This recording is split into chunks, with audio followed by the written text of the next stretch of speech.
Donald Trump has his eyes on Greenland. So why would Donald Trump want to buy this icy territory? Is it a strategic move? Is it just one of his many business deals? Is it a legacy-defining acquisition? Or is it something to just stroke his ego? Let's uncover a little bit of the history and break down why Greenland has fallen into Donald Trump's crosshairs. Greenland is a wonderful place. We need it for international security. The people of Greenland are not happy with Denmark, as you know. I think they're happy with us. We had representatives, my son and representatives went up there 2 weeks ago, and they like us. So we'll see what happens. But Greenland is necessary, not for us, it's necessary for international security.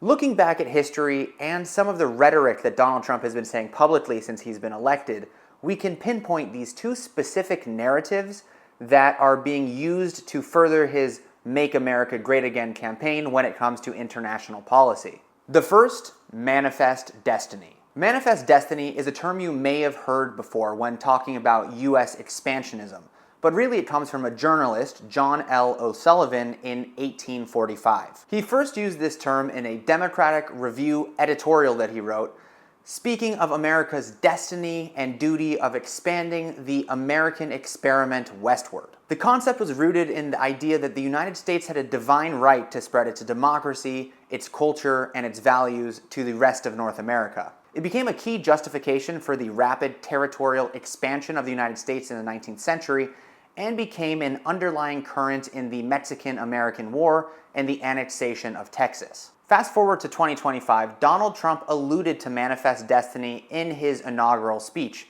making it the first time in a long time that this long-standing American narrative made it into a modern contextual speech. The United States will once again consider itself a growing nation, one that increases our wealth, expands our territory, builds our cities, raises our expectations, and carries our flag into new and beautiful horizons. And we will pursue our manifest destiny into the stars, launching American astronauts to plant the stars and stripes on the planet Mars. Manifest destiny hinges on the fact that America stabilizes the globe with regards to security, and more territory administered by the United States creates a safer global space for everybody. The second old American narrative that puts Greenland in a precarious position is the Monroe Doctrine, written by President James Monroe in 1823. The first principle of the Monroe Doctrine was non-intervention. The United States would remain in control of the entire Western Hemisphere, and European powers would no longer be able to make new colonies within that area. The US also promised to not interfere with any other existing colonies that were already in the Western Hemisphere. That being said, the second policy was non-interference.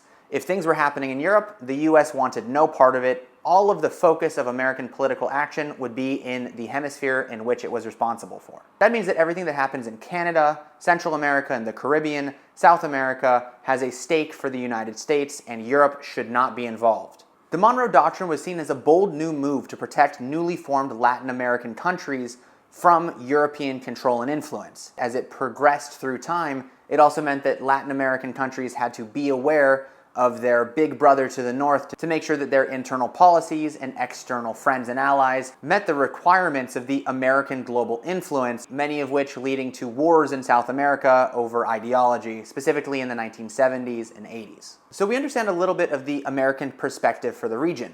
But what about Greenland itself? What's its history? Being only 16 miles or 26 kilometers from Canadian territory, Greenland certainly falls within the sphere of influence and has a very similar history to the northern provinces of Canada. So how did it remain in European control to this day, and what do the local Greenlanders see for the future for their country? The first time Europeans landed on Greenland was in 985 AD, when Eric the Red and other Norse settlers went to the island searching for just a better place to live than Scandinavia. We've all seen the Viking shows. They were looking for green lands, better lands for farming and for quality of life. The Norse settlements lasted for nearly 500 years on Greenland, but were abandoned due to possible climate change and for conflicts with the local Inuit people who have been living on Greenland for thousands of years. Anyways, for the next couple hundred years, Greenland remained unclaimed by European powers, and parts of the vast icy glacier island was occupied by Inuits,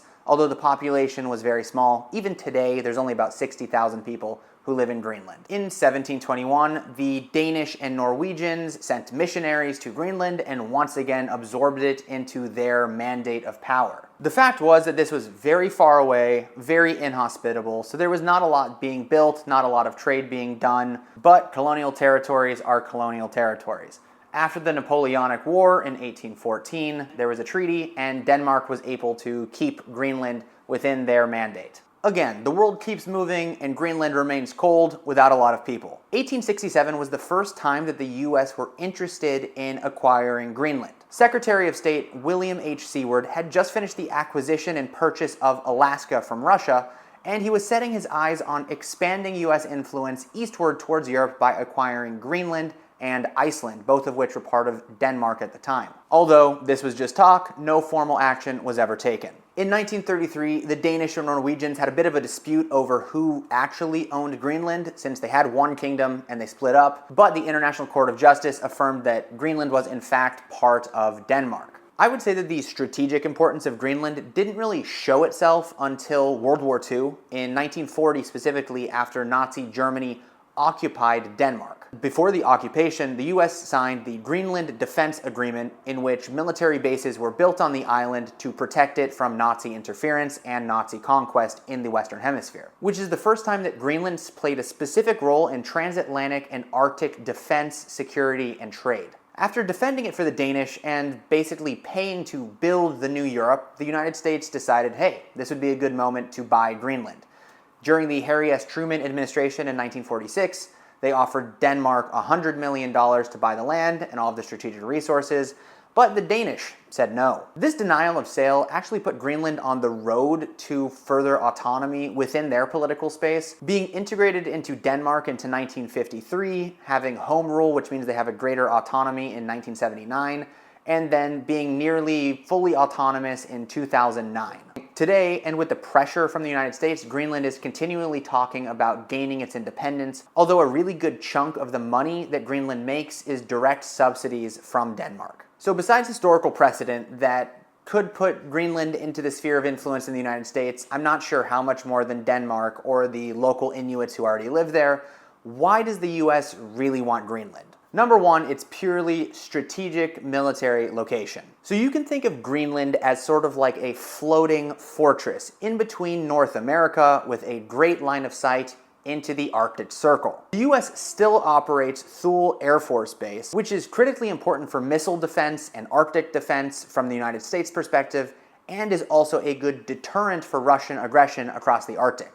And this isn't just modern conjecture. During the Cold War, the United States operated and ran Thule Air Force Base, which had early missile defense systems, early warning systems, and was a good monitor of Soviet activity in the Arctic. It would be reasonable to say that annexing Greenland would strengthen US national security, using it to boost military and geopolitical advantages, specifically over the Russians just across the Arctic. The last point, which is I think part of the big Trump point, is the economic benefit to the United States. Greenland is definitely rich in natural resources, including oil, rare earth minerals, and natural gas, which could definitely contribute to the US economy. You've got untapped oil and gas reserves. The big businesses in the US love that. You've also got access to the Greenland ice sheet, which would be important for studying rising temperatures and climate change. I'm not sure Trump would fund that necessarily, but that they could do that. And the last point is that Donald Trump loves to win. He loves a headline. He loves the positive admiration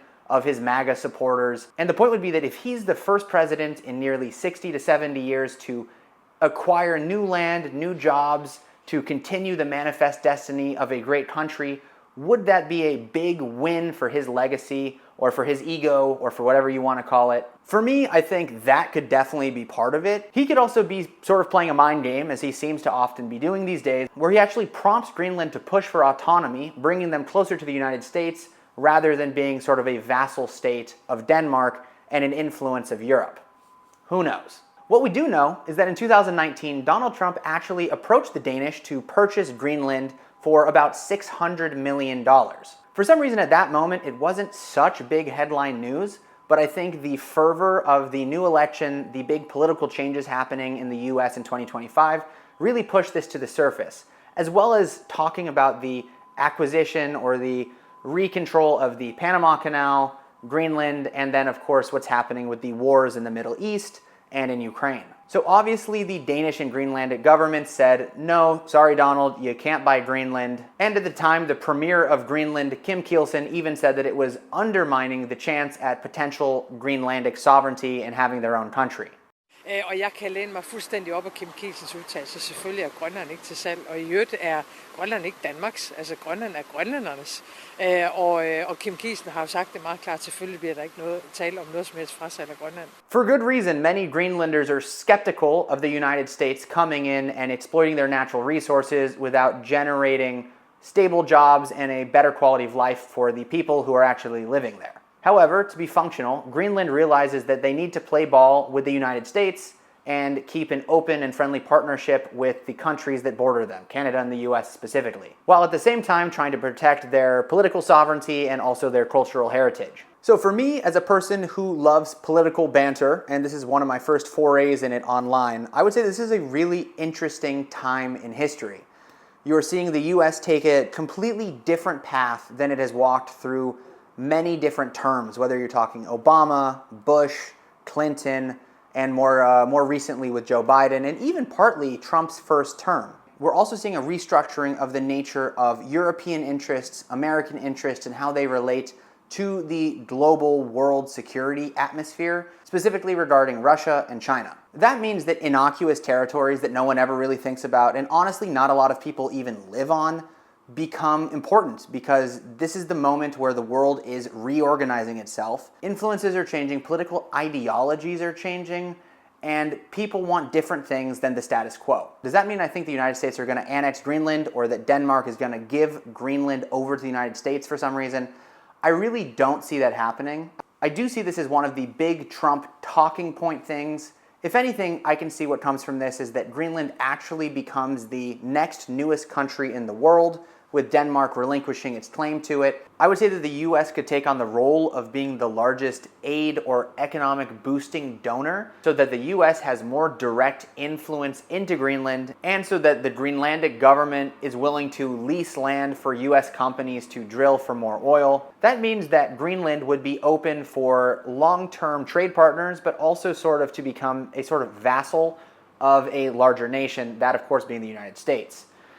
You'd assume that the governments would get along really well and that the Greenlandic politicians would open up Greenland for US investment, both in natural resource extraction, in military strategic positioning, which of course would make local jobs, and all of that other stuff that comes with that. The Greenlanders themselves would also get a boosted economy, more interest in the region, new jobs, more opportunities, and maybe be more interconnected with the United States, which of course has a lot of benefits. For me, that would be the best case scenario. There's probably a worst case scenario, probably with Greenland getting its autonomy and then partnering with a nation that is not friendly to the United States government or not wanting to do business with the US at all because they don't want the US to feel like they own them. That's definitely a possibility, but I see that also being less likely. That being said, I'm just some guy on YouTube, and this is just my opinion and a little of the background history of the conflict that we find ourselves in. If you found this video interesting, make sure to comment below, toss me a like and subscribe if you want to see more content like this, and I hope to continue pumping out content like this weekly. So stay tuned for more cool things from Tales from the Road, and I will see you in the next one.